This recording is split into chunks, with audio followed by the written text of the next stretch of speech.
Assalamualaikum warahmatullahi wabarakatuh. Perkenalkan, nama saya Arismawan dari PPSI 6A, NIM 1801040032, akan menyampaikan sedikit materi mengenai mata kuliah penelitian sastra guna untuk menyelesaikan ujian tengah semester genap. Sebelumnya, di sini saya akan menyampaikan sebuah materi mengenai hakikat penelitian sastra. Pada hakikatnya, kegiatan penelitian sastra ini merupakan sebuah bertemunya pencipta karya sastra kepada karyanya begitu yang dihasilkan. Kegiatan ini berkaitan dengan penelitian tentang konsep sastra yang bersifat universal tetapi tetap menyimpan sebuah sifat individualitasnya. Konsep ini berisi tentang sastra pada masyarakat asli di Indonesia terhadap produk yang bernama karya sastra. Penelitian yang dilakukan terhadap karya sastra ini menuntut pemakaian metode yang memadai, baik dari segi peralatan yang diperlukan, seperti teori dan berbagai pandangan, maupun dari segi sikap, landasan, dan langkah yang diambil. Kemudian, apa sih perbedaan dengan penelitian sastra dengan penelitian lainnya?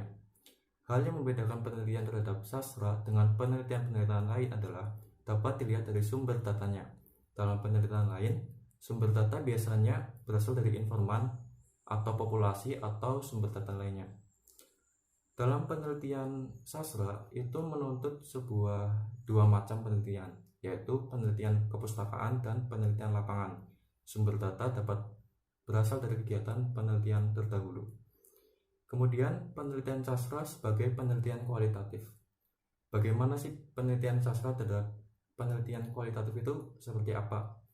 Kualitatif itu artinya penelitian tersebut berbentuk deskriptif atau menggambarkan suatu fakta dan fenomena dalam penelitian sastra secara apa adanya. Penelitian kualitatif ini bertujuan untuk memperoleh pemahaman secara mendalam, mendeskripsikan realitas dan kompleksitas sosial, serta mengembangkan sebuah teori. Dalam penelitian ini, peneliti berusaha menggali data secara mendalam atas suatu hal yang berkaitan dengan sesuatu yang diteliti. Desain penelitian ini bersifat umum, fleksibel, dan dinamis. Sebagaimana contoh dalam penelitian kualitatif yang pernah saya teliti sebelumnya, yaitu klasifikasi emosi dalam novel Ronggeng Tugu Paru karya Ahmad Tohari. Kemudian penelitian sastra sebagai penelitian kuantitatif itu seperti apa? Kuantitatif artinya penelitian tersebut berbasis numerik atau angka. Nantinya, hasil penelitian kuantitatif tersebut berupa hasil penghitungan matematis yang dianggap sebagai fakta dan telah terkonfirmasi. Selain numerik atau angka, basis penelitian ini juga dapat berupa statistik. Penelitian kuantitatif ini bersifat khusus, terinci, dan statis.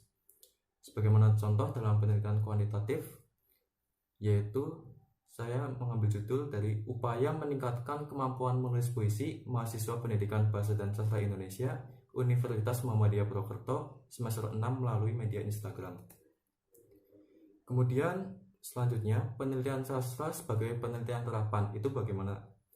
Yang dimaksud penelitian terapan dalam hal ini adalah penelitian yang memiliki tujuan memberikan solusi terhadap suatu permasalahan secara praktis baik individu maupun kelompok. Dalam penelitian ini, penggunaan teori atau konsep yang dimiliki oleh objek formal merupakan suatu hal pokok.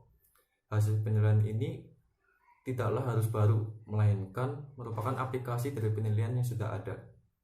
Dapat dikatakan bahwa penelitian ini adalah upaya untuk meningkatkan kondisi manusia, karena upayanya untuk meningkatkan pemahaman mengenai suatu permasalahan, sehingga dapat ditelitilah permasalahan tersebut. Contohnya dalam penelitian terapannya ini, pengaruh karya sastra puisi bagi masyarakat Desa Pasir Lor, Kecamatan Karanglewas.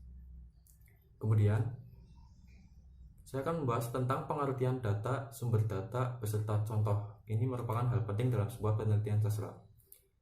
Data merupakan bahan nyata yang dijadikan dasar analisis. Data juga dapat dikatakan sebagai keterangan, informasi yang dapat berbentuk gambar, angka, teks, hingga suara. Sebagaimana contoh kutipan percakapan yang dapat dijadikan acuan dalam penelitian. Kemudian, data itu dapat bersumber dari mana? Yaitu dapat dinamakan sebagai sumber data yang merupakan asal data dari yang diperoleh. Sebagaimana contoh, data tersebut dapat bersumber dari novel, cerpen, maupun puisi, dan lain sebagainya. Kemudian, pengertian objek penelitian beserta contohnya. Nah, dalam objek ini yang dimaksud objek penelitian adalah pokok atau topik permasalahan yang kemudian dikaji dengan penelitian sastra. Sebagaimana contoh dapat dilihat dalam penelitian klasifikasi emosi tokoh utama dalam novel Who Am I karya Maharani Tasya. Dalam hal ini, objek penelitiannya adalah klasifikasi emosi yang terdapat dalam diri tokoh utama dalam novel tersebut. Kemudian, mengapa dalam penelitian sastra diperlukan pendekatan? Nah, dalam penelitian sastra itu apabila tidak dilakukan pendekatan, maka penelitian tersebut tidak akan berjalan. Nah, mengapa hal ini penting? Karena dalam hal kaitannya dengan penelitian sastra, pendekatan ini peneliti akan mengetahui apakah penelitian dapat dilakukan sehubungan dengan waktu, dana, dan aplikasi berikutnya, serta dapat mengetahui objek apa yang mungkin akan diungkap. Dapat dikatakan bahwa pendekatan dalam penelitian sastra adalah sebagai ruang lingkup yang berhubungan langsung dengan aspek-aspek yang diungkap dalam penelitian. Selain melalui pendekatan, peneliti juga dapat menentukan sikap apakah ia akan menggunakan teori yang bagaimana, metodenya, hingga evaluasinya nanti. Kemudian, apa saja pendekatan dalam penelitian sastra itu? Yaitu yang pertama, pendekatan mimetik. Dalam pendekatan karya sastra, pendekatan ini mengkaji beberapa pemahaman mengenai hubungan karya sastra dengan realitas. Kemudian pendekatan struktural, yakni pendekatan karya sastra yang memandang karya sastra dari segi struktur karya sastra itu sendiri. Kemudian pendekatan pragmatis, pendekatan ini memandang karya sastra sebagai sarana untuk menyampaikan tujuan tertentu kepada penikmat karya sastra. Tujuannya dapat berupa pendidikan, agama, politik, dan lain sebagainya. Kemudian pendekatan semiotik. Pendekatan ini memandang karya sastra sebagai sebuah sistem tanda yang secara sistematik mempelajari tanda, lambang, sistem lambang, hingga proses perlambangan. Kemudian pendekatan ekspresif merupakan pendekatan yang perhatiannya difokuskan kepada pencipta karya sastra itu sendiri. Karya sastra dipandang sebagai hasil dari ekspresi pencipta karya sastra sebagai curahan perasaan, pikiran, imajinasi pencipta karya sastra. Kemudian pendekatan psikologi sastra, yaitu memandang karya sastra dari segi sudut pandang psikologis. Dan yang terakhir, pendekatan sosiologi sastra, yang merupakan memahami karya sastra dari sudut pandang sosiologis atau kemasyarakatan. Kemudian konsep dan langkah kerja pendekatan penelitian. Dalam hal ini saya mengambil salah satu pendekatan, yaitu pendekatan mimesis, yang menurut Abrams dasar pertimbangan pendekatan mimesis ini adalah dunia pengalaman, yaitu karya sastra itu sendiri yang tidak bisa mewakili kenyataannya sesungguhnya, melainkan hanya sebagai peniruan kenyataan. Seperti yang sudah dijelaskan, pendekatan ini mengkaji beberapa pemahaman hubungan karya sastra dengan realitas. Adapun langkah-langkahnya, yang pertama, mengungkap dan mendeskripsikan data yang mengarah pada kenyataan yang ditemukan secara tekstual.